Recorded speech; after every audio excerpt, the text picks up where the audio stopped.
15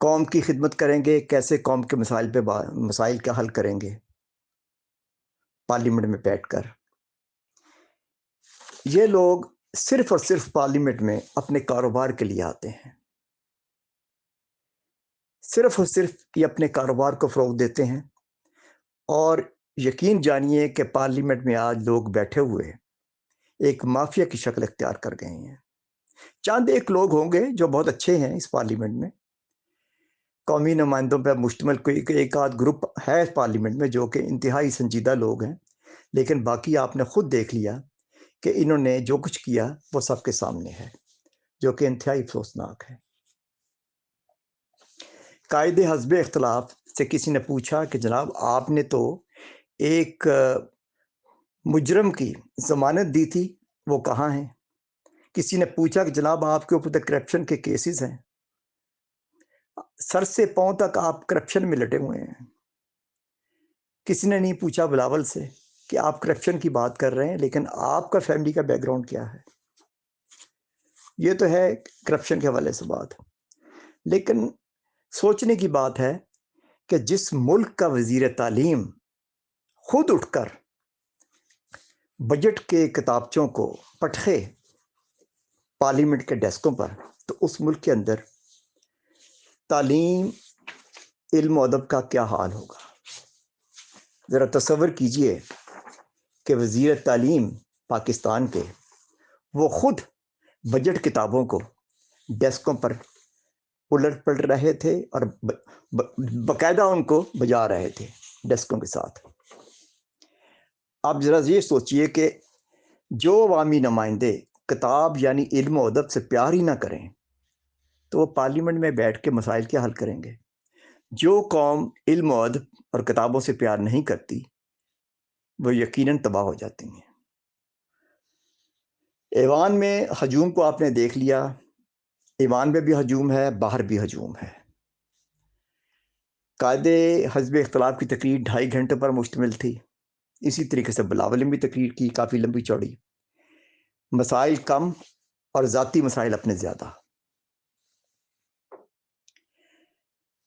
ایوان خود ایک ہجوم ہے جس کی کوئی نہ تو منزل ہے نہ کوئی ویژن ہے. بجٹ پاس ہونا تھا، ہونا ہے اور ہو جائے گا، مگر ایک بات ضرور ہوئی ہے اس بجٹ کے سیشن میں کہ یہ نام نہاد عوامی نمائندے، ان کا کردار بے نقاب ہو گیا ہے اور پوری دنیا نے ان کو دیکھ لیا ہے کہ یہ کس ٹائپ کے نمائندے ہیں. یہ اس قوم کی بدقسمتی ہے کہ جس قوم کو انہوں نے ہجوم بنا دیا اور اس کا یہ فائدہ اٹھاتے ہیں.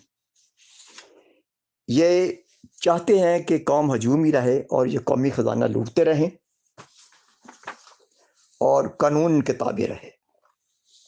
یہ انتہائی افسوسناک ہے، بہت زیادہ افسوسناک ہے یہ صورتحال. آپ دیکھ لیجئے کہ جو کچھ پارلیمنٹ کے اندر ہوا، اگر یہ سب کچھ سڑکوں پہ آ جائے، سیاسی گروہ آپس میں لڑیں، ملک کے اندر افراتفری ہو جائے تو اس کا ذمہ دار کون ہوگا؟ آپ نے کبھی سوچا کہ ان عوامی نمائندوں میں کون سا ایسا ہے کہ جس کا نام لے کر کہا جائے کہ وہ مہذب اور ادب و آداب کا داعی ہے؟ ماضی کی پارلیمنٹ ہم نے دیکھی، 62 کی پارلیمنٹ دیکھی، 72 کی پارلیمنٹ دیکھی. ان دونوں پارلیمنٹس میں مہذب لوگ تھے، مہذب سیاستدان تھے. تھوڑا عرصہ پیچھے چلے جائیے، ذوالفقار علی بھٹو کے دور میں پارلیمنٹ میں حنیف رامے، ڈاکٹر مبشر حسن، مختار رانا، ملک مراج خالد، محمود علی قصوری، ملک قاسم. اسی طریقے سے صوبہ سندھ کی پارلیمنٹ میں دیکھیں، صوبائی اسمبلی میں اپوزیشن لیڈر ظہور الحسن بھوپالی، شاہ فرید الحق، قومی اسمبلی میں لیاقت بلوچ، قومی اسمبلی میں شاہ میں نورانی، پروفیسر عبدالغفور، سردار شوکت حجات، شیرباز مزاری. یہ ایسے لوگ تھے کہ حکومت کی مخالفت بھی کرتے تھے لیکن ان کا احتجاج واک آؤٹ ہوتا تھا. زیادہ سے زیادہ واک آؤٹ یا احتجاج کرنا ہو تو سیشن کا بائیکاٹ. لیکن معذرت ساتھ کہنا پڑتا ہے کہ آج کی پارلیمنٹ میں کوئی شخص بھی اتنا مہذب نہیں ہے کہ جو احتجاج کو احتجاج کے طور پر کرے. ان لوگوں نے پارلیمنٹ کو کھاڑا بنا دیا دنگل لگا ہوا تھا اس پارلیمنٹ کے اندر. گو کہ اب یہ اسپیکر کے ساتھ مذاکرات کے بعد مسائل کو حل کرنے کے لیے انہوں نے لاہ عمل تیار کیا ہے کہ پارلیمنٹ کے اندر شور شرابہ نہیں کریں گے. لیکن یقین جانیے کہ جو قوم کے نمائندے کتابوں سے علم و ادب سے پیار نہیں کرتے ان کا انجام بہت برا ہوتا ہے. ہمیں سوچنا چاہیے کہ یہ کس طرف یہ پاکستان کو لے کر جا رہے ہیں. ہم نے کیا کھویا کیا پایا یہ آپ خود اندازہ کر لیجئے، ذرا سوچئے. خدا پاکستان پر اپنا رحم کرے. یہ تھے ہمارے ساتھ خالد لودھی صاحب، جنہوں نے بھرپور تجزیہ کیا ہماری جمہوریت کا، ہمارے نمائندوں کا، ہمارے عوام کا، جو ہمارے لیڈروں کی وجہ سے ایک ہجوم بنے ہوئے ہیں، بے مہار ہجوم ہیں جن کی کوئی سمت نہیں ہے، اور یہی ہمارے سیاستدانوں کو وارا کھاتے ہیں. ہماری خالدہ لودھی صاحب سے عموماً بات ہوتی رہتی ہے، آئندہ بھی ان سے باتیں ملاقاتیں ہوتی رہیں گی. اجازت دیجیے، اللہ حافظ.